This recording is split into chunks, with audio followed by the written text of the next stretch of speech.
What is going on, Tentacrew? My name is Billy the Squid, and these are the beginner's tips that I have for Thymesia, a new action RPG that's out from the boys over at Team 17. If you're a fan of gothic aesthetics and enjoy tight, precise 1v1 centered combat, I think Thymesia might be the game for you. And if you do end up picking it up, these are the tips that I have to make your intro into the game as smooth and as enjoyable as possible. I have right around 10 tips or so to give you an edge in this game, so let's jump right into it. First things first, do not ignore the claws. This is one of the unique aspects about Thymesia's gameplay, where you are not just going to be able to use your saber and parries to fell enemies, at least not in a quick and timely fashion. You need to get used to the claws. Each enemy has 2 health bars, a white bar and a green bar. The saber and parries will damage the white bar and a little bit of the green bar, but the claws are what you need to truly finish these enemies off. So once you get that white bar down, there is no point in continuing to attack with your sabers anymore. Use the claws, get used to it, and it will dramatically decrease the amount of time that you're engaged with most enemies.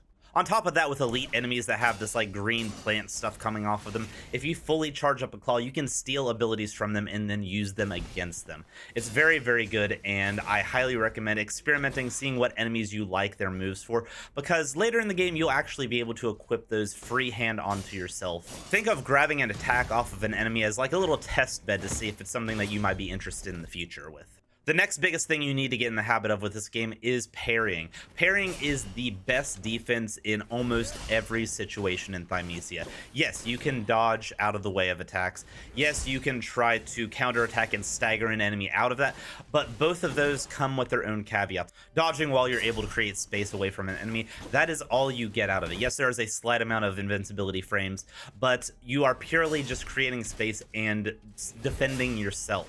Whereas if you parry, it does multiple things. One, you take 0 damage if you successfully parry, so there is no reason not to do that.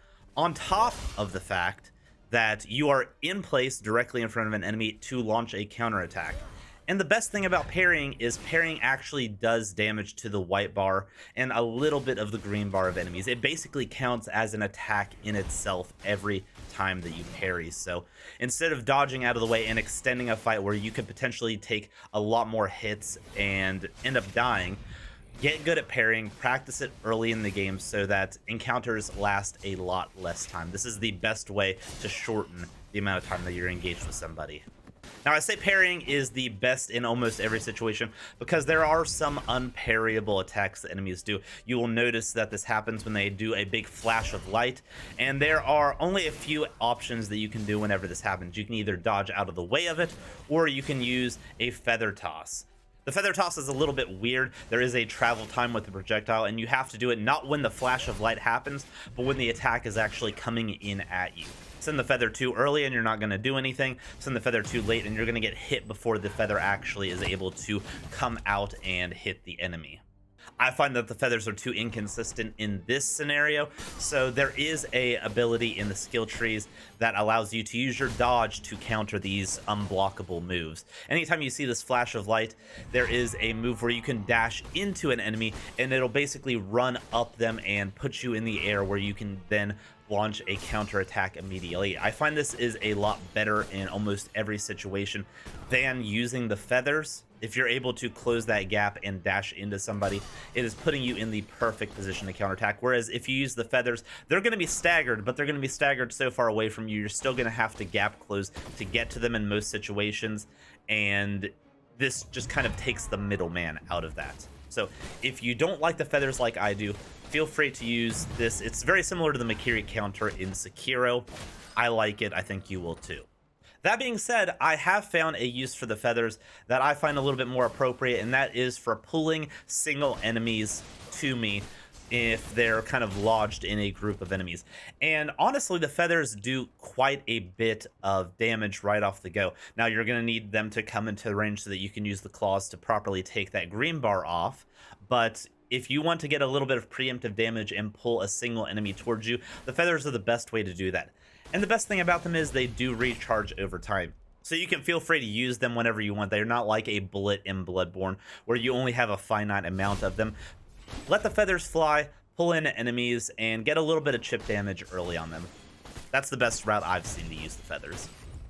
And now that we've talked about a little bit about combat, let's talk about the leveling system. The leveling system is pretty bare bones in comparison to some other games of this stylings. You either have strength, health, or plague to be able to pump your points into. And I highly recommend putting your points into health as soon as possible, at least for the first 4 or 5 levels. Get you a little bit bigger of a health pool. Early game, and especially with some of the elite enemies, the time to die in this game is very, very high. And with a lot of that time trying to be spent learning enemy attack patterns, you're going to take hits.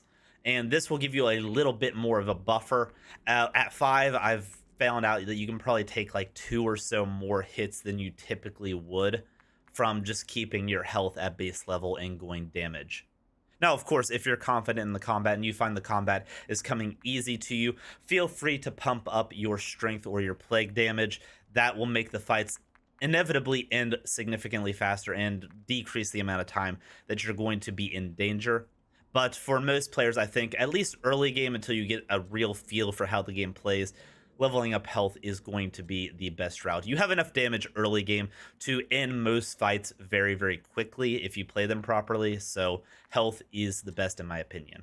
And sticking with a theme of staying alive, whenever you get the option to level up your flask, I highly recommend that you take the extra flask before you take any of the other 2 options. Yes, you can increase the amount that you heal from the flask, but it is only by 50, whereas getting the extra flask gets you another 150. Yes, you do have to go through another animation to do it, but it is still a larger net health pool that you will be able to play with early game. Honestly, if you don't want to go with the extra flask, I would go with the ingredients, because early game you get an ingredient that gives you, whenever you pop a flask, it also gives you some energy for your plague weapons. I think this is more helpful than that extra 50 health from a single flask.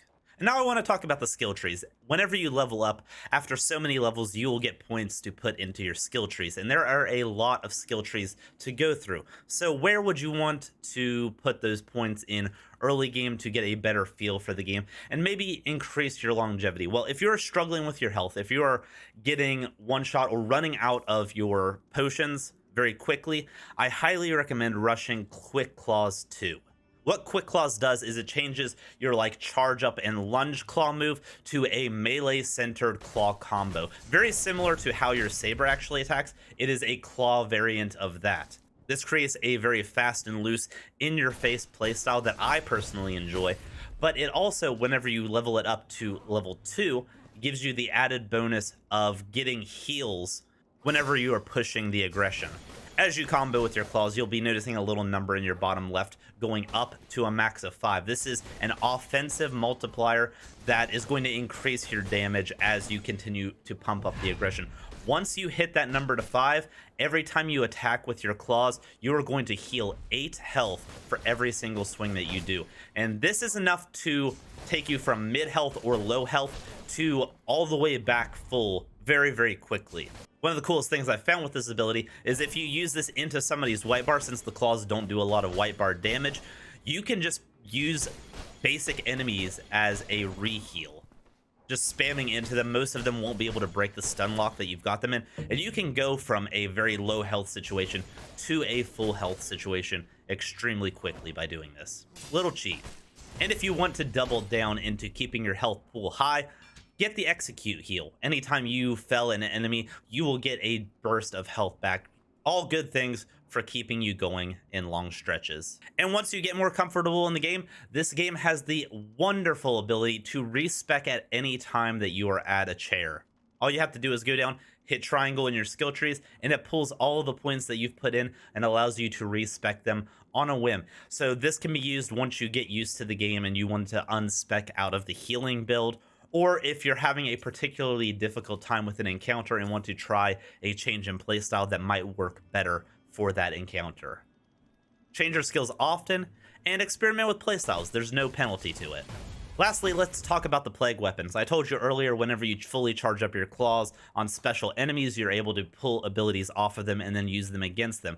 You can also go around and attack enemies and they will drop these stones. Stones for different weapon types, whether it be hand axe, knives, so on and so forth. And once you collect so many of these, you will be able to equip these abilities permanently to your character. They will use up a little bit of the energy bar, which is underneath of your health bar. Using the claws will refill this energy bar. And I highly recommend going around and exploring to find as many of these unique enemies, as many different weapon types as possible. There are a ton, and experiment around with them. Again, this is something that you can equip, try it out. If you don't like it, you can unequip it and try something else out. There is no penalty to experimentation in this game. But please, use these weapons. They are extremely effective, and each one kind of has a different situation where it can work. And mixing and matching these, because eventually you will be able to unlock multiple plague weapons at a time. Use the resources that the game gives you. They are for free. All you have to do is manage your energy stores, and again, like I said, there's a flask option to give you a little burst of energy back if you need it. One thing to note about the plague weapons, though, is that they do line directly up with the stats that you're leveling up, such as the hand axe. If you get 10 strength, the hand axe then breaks enemies' super armor. Extremely effective. Look at each of these special stats that these weapons have and see if it's going to go into the build that you want to do. And feel free to go back and try weapons again that you might not have liked initially after you've met the stat requirement for its special ability to happen. And lastly, relax and react. This game is something that does have quite a high skill ceiling from what I've gathered, and your best bet is to not be as outwardly aggressive as you may want to be. Yes, with base enemies you can get away with that, but for elite encounters and bosses, sometimes the best option is just to stand there and watch what the boss does. Keep distance, see what its combos are, and get a feel for how it's going to behave. This will help you with your parry timings. This is going to help you recognize what the moves are that it's going to do that you can either dash into for the McCarry counter or sling a feather at. And just like with any good boss design, learning is half the battle. Once you get the boss figured out, then you can start amplifying that aggression. But in most situations, being reactionary to an enemy, especially with how strong the parry system is in this game, actually damaging enemies, playing on that back foot is actually a good thing in Thymesia. But again, these are just my tips to try to help you all out. Let me know how you like to play Thymesia, what skills you like to level up, so on and so forth, your favorite plague weapons. I want to hear them, as well as the rest of the community.